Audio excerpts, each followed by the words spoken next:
supporters as a Nakba, which means in Arabic, the catastrophe, in which most of the Palestinian population was violently, in the words of Zionist leaders, cleansed from their lands and their homes and their villages. And this week actually commemorates the 61st anniversary of this process. This Thursday is the 61st anniversary of the creation of the State of Israel. This Friday is the 61st anniversary of when Arab soldiers came into the area for the first time. Totally unsuccessful. They were actually outnumbered by Zionist troops, as opposed to what many of us learned growing up that has also been dispelled, trained by British forces. And the way this was always presented to me when I grew up was that Israel, there, a nation of refugees, was sort of minding its own business, and then all of the Arabs invaded because they hated Jews. That's how it was presented to me, with no mention of the fact that hundreds of thousands of Palestinians had been pushed out before a single Arab soldier set foot in the area. This began in November of 1947, continued in December, January, February, March, April, May.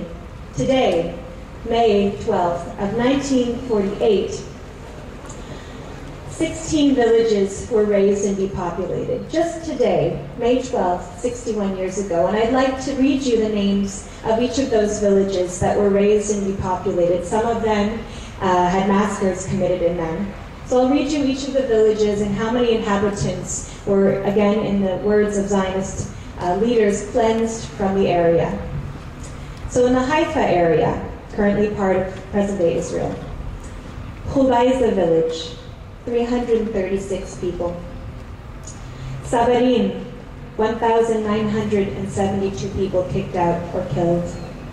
Al-Sindiyana, 1,450 people kicked out or killed. Al-Shawf, 557 kicked out or killed. In the Safat area, Al-Samui, 360 people kicked out or killed. This is all May 12th.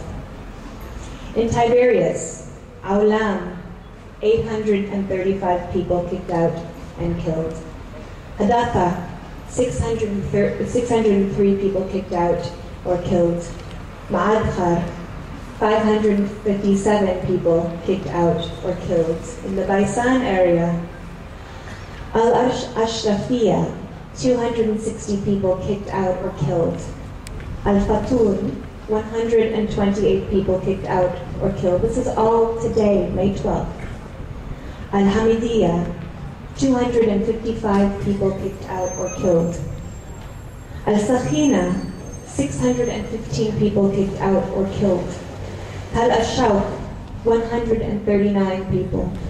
Zab'a, 197 people. And then in the Gaza area, north of the Gaza Strip, Hulaykat, 487 people kicked out or killed. And finally in Kaukaba, 789 people kicked out or killed.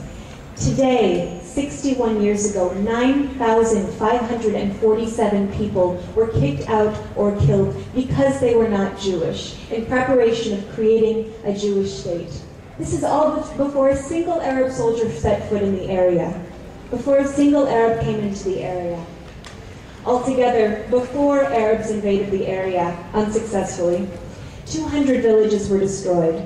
Altogether, more than 500 villages destroyed, more than 36 massacres committed against the Palestinian people. And the most famous of these massacres was Deir Yassin, committed on April 9th of 1948, in which hundreds of Palestinian men, women, and children were brutally murdered in an effort to induce fear in the rest of the Palestinian population, much of which then fled.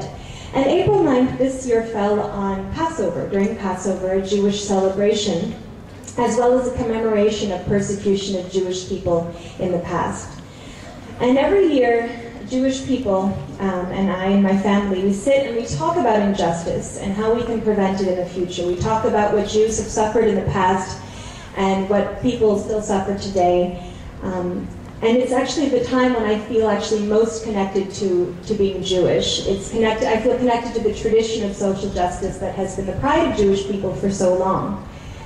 But this year, it fell on April 9th, and to sit on April 9th of all days, or any other day, talking about oppression in Jewish communities without acknowledging what we have done to other people, what we continue to do.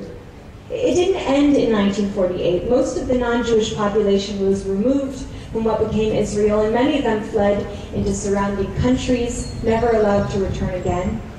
Many went into the West Bank and Gaza, the 22% of historic Palestine that remained. And less than 20 years later, Israel occupied all remaining Palestinian lands. It had been there now for more than 40 years. And this occupation, I don't know if that word occupation means much to you guys. It didn't mean anything to me until I saw it with my own eyes. But it's horrifying.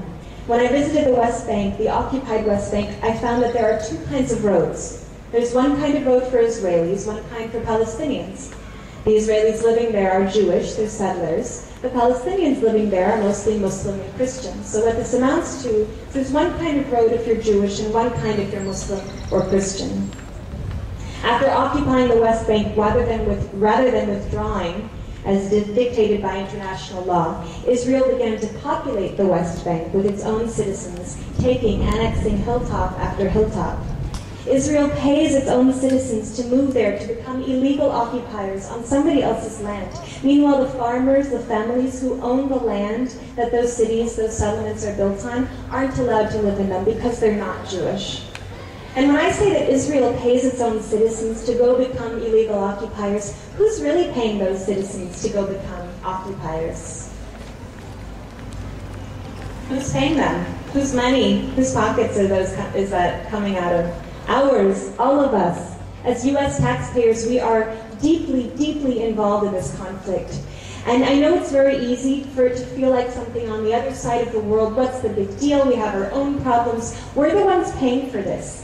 We have a right and we have a responsibility to know where our tax dollars are going, to make sure they're not going to violate fundamental human rights. I mean, I know it's tempting, not to get involved. It's so controversial. It seems very complicated.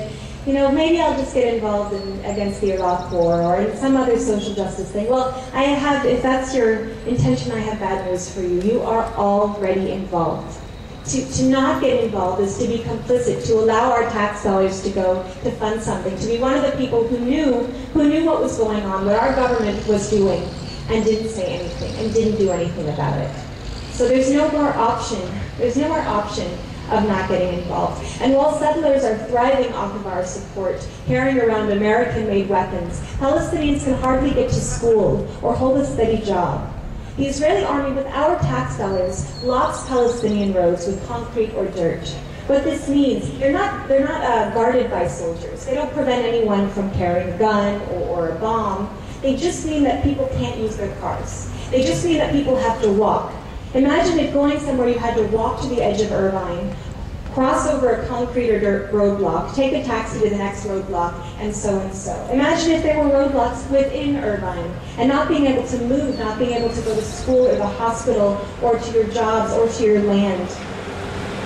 I mean, the checkpoints themselves, so you have the roadblocks, they're checkpoints as well. And so Palestinians, if they want to go anywhere, they're stopped, and they go through an intense process of being screened. And these checkpoints, they're not between Palestinians and Israelis. They're between Palestinians and Palestinians. They're between Palestinian towns and villages. Meaning that if you want to go anywhere, you can't really guarantee that you can come back home to your family. I mean, imagine if coming here today, let's say you had classes this morning at 9 o'clock.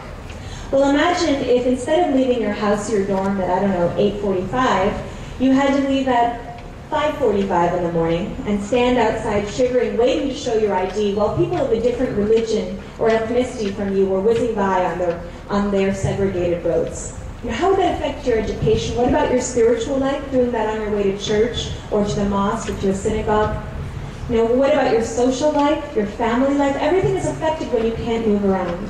And that's what life is like within the occupied territories. To make matters worse, Israel has now built this wall, and I can't believe the incredible organization it took to build a mock wall, but of course the real wall is so much bigger and so much more intense. The areas where there are Palestinians living nearby are made of concrete, 25-foot concrete. That's twice the size of the Berlin Wall. It's incomplete. It's a series of small sections. So anybody who's desperate to get from one side to the other actually can. You have to go up north, and you have to go down south, you have to travel around, but you can get where you need to go, and anyone who's been there can